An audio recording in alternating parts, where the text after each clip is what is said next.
এক সাহাবী বলছেন, নবী কেমন ছিল জানো? যার সারা অঙ্গ একসাথে দেখলে সবচেয়ে সুন্দর, প্রতি অঙ্গ আলাদা আলাদা দেখলেও সবচেয়ে সুন্দর।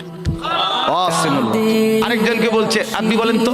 আরেক সাহাবী বলছে, আমি বলি যে নবী ছিলেন এমন যাকে একবার দেখলে আবার দেখতে মন চায়, দ্বিতীয়বার দেখলে প্রথমবারের চাইতে আরো সুন্দর মনে হয়, যত তারে দেখি তত সুন্দরই লাগে।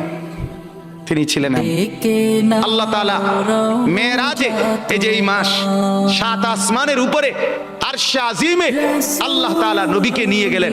যখন আরশের উপরে আল্লাহ তাআলা রাসূল সাল্লাল্লাহু আলাইহি সাল্লামকে দাঁড় করাইলেন, এইবার আল্লাহ বললেন, বন্ধু কোনানে আনছি জানেন? আপনি জানেন কোথায় আনছি আপনারে? কাজে আপনি যখন ছোটবেলায় জন্ম নিছেন, ছোট্টবেলায় ফেরেশতাদেরকে বলছিলাম, ফেরেশতারা আমার বন্ধুকে কোলে নাও, নিয়া আমার সৃষ্টির পূর্ব থেকে পশ্চিম